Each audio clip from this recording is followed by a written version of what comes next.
여러분 안녕하십니까? 9월 5일 화요일 넘치는 우리 교회 매일 묵상 시작하도록 하겠습니다. 오늘 본문 말씀은 열왕기상 2장 1절부터 12절까지 말씀입니다. 어제 본문까지 그러니까 1장에 보면요, 솔로몬이 왕위에 등극하기까지의 이런 여러 가지 상황들을 설명을 했었고요.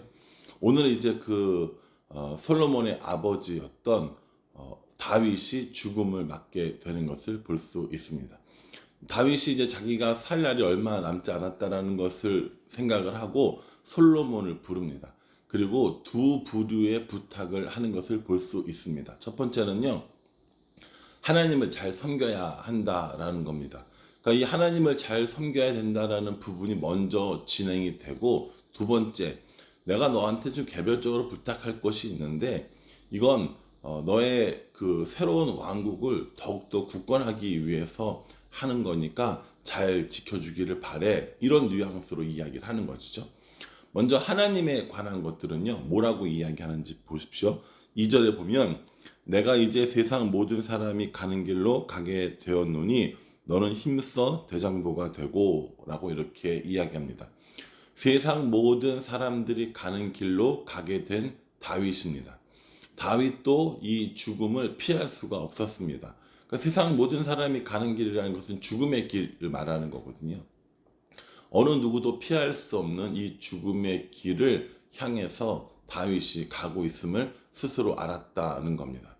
때로 우리 가끔 보면요, 이 세상에서 영원히 살 것처럼 그렇게 생각하면서 사는 사람들이 있거든요. 그런데 그렇지 않다라는 겁니다. 아무리 힘이 있고 아무리 돈이 많고 아무리 권력이 많다 할지라도 언젠가는 세상 모든 사람들이 가는 길로 가야 한다는 걸 깨닫는 건 매우 중요한 일이 아닐까라고 생각합니다. 저도 그렇고요, 여러분들도 그렇고 어느 누구도 피할 수 없는 이 길 앞에 우리는 어떻게 살아야 할 것인가를 한 번 더 생각해 보면 좋을 듯 합니다. 그렇게 세상 모든 사람들이 가는 길로 가게 된 다윗은 솔로몬에게 힘써 대장부가 되라라고 이렇게 얘기합니다. 대장부가 되기 위해서 무술을 연마한다거나 건강을 잘 유지한다거나 힘이 세지게 하라든가 이런 얘기를 한 게 아니라 뭐라고 얘기하고 있냐면요, 3절에 내 하나님 여호와의 명령을 지켜 그 길로 행하여 그 법률과 계명과 율례와 증거를 모세의 율법에 기록된 대로 지키라. 그리하면 내가 무엇을 하든지 어디로 가든지 형통할지니라 라고 이렇게 말씀하고 있습니다. 힘써 대장부가 되고 여호와의 말씀을 지켜 행하면 어떻게 된다는 거예요? 형통하게 된다는 겁니다. 성경은 내내 우리에게 뭘 이야기해 주냐면 우리의 형통의 비결은 뭔가를 많이 소유하고 힘을 기르고 권력을 잡는 것이 아니라 하나님의 말씀을 지키는 것, 하나님과 함께 하는 것이 형통의 비결이라고 내내 말씀해 주고 있습니다.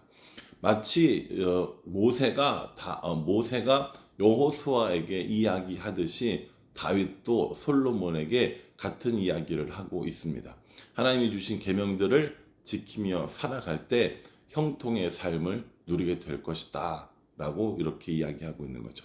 그리고 나서요, 이 4절 말씀이 중요한데, 이 4절에 보면 여호와께서 내 일에 대하여 말씀하시기를 만일 내 자손들이 그들의 길을 삼가 마음을 다하고 성품을 다하여 진실이 내 앞에서 행하면 이스라엘 왕위에 오를 사람이 내게서 끊어지지 아니하리라 하신 말씀을 확실히 이루게 하시리라 라고 이렇게 말씀하고 있습니다. 이게 무슨 내용입니까? 우리가 사무엘하 묵상할 때 나왔던 7장의 다윗의 언약입니다. 이 다윗의 언약을 통해서 다윗의 왕조가 끊어지지 아니하리라 라는 것을 이야기했거든요. 오늘 그 약속을 다시 이야기해 주고 있는 것입니다. 여호와께서 내 일에 대하여 말씀하시기를, 이게 이제 하나님께서 다윗에게 이야기해 준 그걸 말하는 거고요. 하나님께서 약속해 주신 다윗의 왕조가 끊어지지 않으리라 하는 이 약속을 다시 한번 확인해 주고 있는 겁니다. 그러니 나라를 다스릴 때 무엇보다도 하나님을 경외하고 하나님을 섬기는 것이 중요하다 라는 것을 우리에게 알려주고 있는 거죠. 그러고 나서 이 다윗이 솔로몬에게 나라를 튼튼하게 하기 위해서 몇몇 사람들을 이렇게 저렇게 해라라고 이야기를 하고 있는 겁니다. 뭐 나라를 튼튼하게 하기 위해서이든지 혹은 다윗의 개인적인 부탁인지 그거는 정확히 알 수 없지만 다윗의 말대로 하는 것이 솔로몬이 나라를 다스린데도 유익했던 것들은 사실입니다. 세 명의 인물이 나오는데요. 첫 번째는 요압입니다. 이 요압은 다윗의 평생의 동지였고 함께 했던 사람이지만 다윗과 참 트러블도 많이 있었고 다윗이 죽은 이후에는 솔로몬에게 가장 위협적인 존재가 될 것이 확실합니다. 그래서 다윗은 뭐라고 이야기를 하고 있냐면요. 5절에 스루야의 아들 요압이 내게 행한 일, 곧 이스라엘 군대의 두 사령관 넬의 아들 아브넬과 예델의 아들 아마사에게 행한 일을 내가 알거니와 그가 그들을 죽여 태평시대에 전쟁의 피를 흘리고 전쟁의 피를 자기 허리에 띤 띠와 발에 신은 신에 묻혔으니 라고 이렇게 이야기합니다. 누굴 죽였다라는 거예요. 아브넬과 아마사를 죽였던 이 사건을 기억하고 있는 겁니다. 이렇게 다윗의 통제를 가끔 벗어났던 요압은 아브넬과 아마사를 죽이는 이 일도 행했었죠.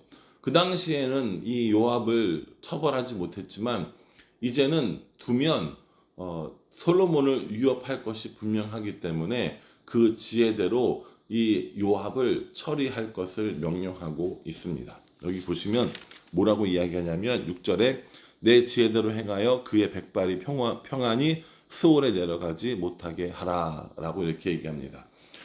지혜를 잘 써서 머리를 잘 써서 요압을 처리할 것을 이야기하고 있는 겁니다. 그 많은 학자들이 이렇게 다윗의 이런 말에 좀 흥분하기도 합니다. 아니 옆에서 일평생 동지처럼 지켰던 사람들을 어떻게 이럴 수가 있어 라고 이야기를 하고 또 하나님의 이름으로 맹세한 적도 있는데 요압을 위해서 그건 어떻게 할 거야 라는 이야기들을 많이 합니다. 어쨌든 다윗은 이 요압이 솔로몬에게 있어서 가장 위협적인 존재라고 생각한 것은 맞습니다. 두 번째 사람은 누구냐면 바르실레의 아들입니다. 제가 전에 사무엘하 묵상할 때 바르실레의 아들 꼭 기억하고 있어라 라고 이야기 드렸는데 오늘 다윗이 마지막 죽음 앞에서 바르실레에게 은총을 내려줄 것을 솔로몬에게 부탁을 하고 있습니다. 이 바르실레의 아들의 이름은 김함이라고 이야기했고요. 성은 김이고 이름은 함 이거 아니고요. 김함이라고 이렇게 읽어야 할 것 같습니다. 그래서 이 김함에게 그 은혜를 베풀어 줄 것을 이야기합니다. 왜냐하면 자기가 정말 어려웠을 때 도와준 사람이 바르실레였기 때문인 거죠.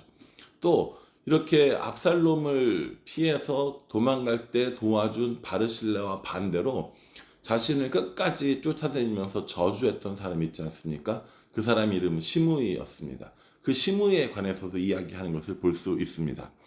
8절 보면요. 바울임 베냐민 사람 게라의 아들 시므이가 너와 함께 있나니 그는 내가 마하나임으로 갈 때에 악독한 말로 나를 저주하였느니라. 그러나 그가 요단에 내려와서 나를 영접함으로 내가 여호와를 두고 맹세하여 이르기를 내가 칼로 너를 죽이지 아니하리라 하였노라 라고 이렇게 얘기합니다. 시므이 사건도 우리 그때 얘기했었죠. 그리고 제가 그때도 한 번 더 나올 거라고 얘기했는데 오늘 여기가 그 지점입니다. 시므이를 죽였어야 하는데 그때 못 죽인 거예요. 여러 가지 이유 때문에 못 죽였죠. 일단은 뭐 자신을 저주하는 그 일이 하나님의 명령이라고 생각도 했고 또 돌아와서 잘못했다고 하는데 베냐민 사람들을 다독이는 차원에서라도 아마 정치적으로 그렇게 했어야 할 겁니다. 그러나 시므이가 꼴보기 싫었던 거죠. 그 솔로몬 옆에 계속 있는 상황이니까 시므이를 죽여라 라고 이렇게 얘기합니다.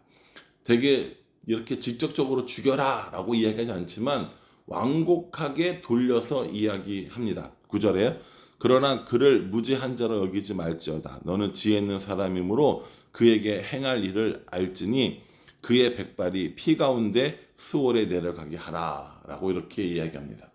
또 이 부분도 사실은 학자들 사이에는 굉장히 논란이 있습니다. 아니 그때 안 그런다고 했지 않느냐.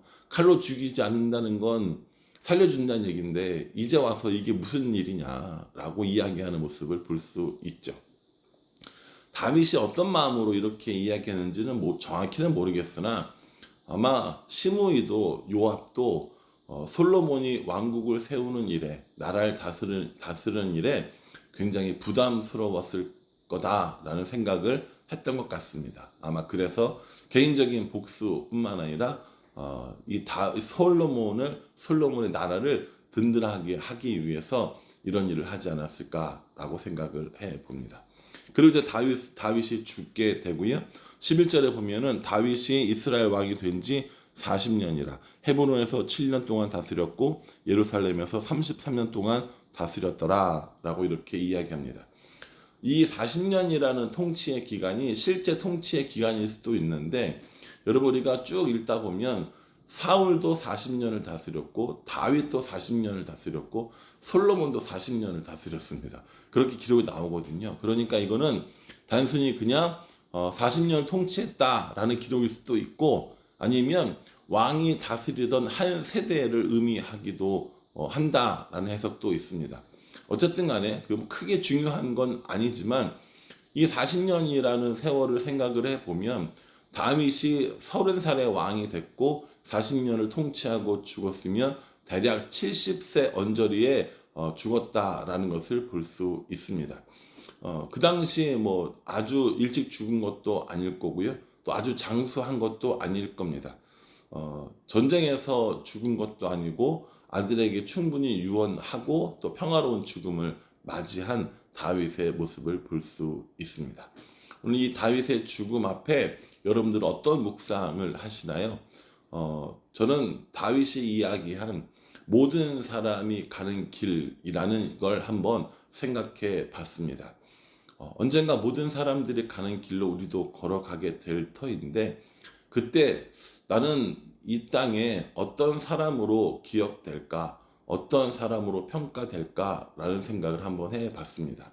다른 사람의 평가가 뭐가 중요해 라고 이야기할지 모르지만 그럼에도 불구하고 이 땅에 살아 있었던 그 자국이 남아있기 때문에 자녀들을 비롯한 내 주위 사람들에게 어떠한 방법이로든지 영향을 끼치게 될 겁니다. 그 영향이 좋은 영향이어서 사람들에게 좋은 모습으로 기억될지 혹은 나쁜 영향이어서 사람들이 나쁜 모습으로 기억될지 한번 생각해 보는 시간을 가지게 되었습니다. 저도 사람들에게 좋은 영향을 끼치는 사람이 되었으면 좋겠습니다. 그리고 내가 걸어갔듯이 너도 하나님의 길을 걸어가라 라고 주위 사람들에게 마지막 유언을 해줄 수 있으면 참 좋겠다라는 생각을 하게 되었습니다. 여러분들은 어떻게 묵상하셨나요? 여러분들의 묵상이 하나님께서 여러분들에게 하고 싶으신 말씀이다 라고 받으시면서 오늘 하루도 그 말씀을 따라 승리하는 삶을 살아가시기를 부탁을 드리겠습니다. 기도하겠습니다. 하나님, 다윗이 죽음을 맞이했습니다. 참 오랜 시간 동안 힘들고 어려운 시간들을 보냈지만 이제 모든 사람이 가는 길로 가게 되었습니다. 언젠가 우리도 그 길로 가게 될 터인데 우리 주위의 사람들에게 어떤 영향을 미치는 사람이 될 것인지 한번 이 말씀을 통하여 생각해 볼 수 있도록 우리를 인도하여 주시옵소서. 말씀과 동행하고 말씀과 함께하여 우리 주위 사람들에게도 좋은 영향력을 미치며 살아갈 수 있도록 우리 인도하여 주시옵소서. 예수님의 이름으로 기도합니다. 아멘. 여러분 매일 성경 또 매일매일 해주시고요. 말씀 안에 승리하시기를 간절히 기도하겠습니다. 감사합니다.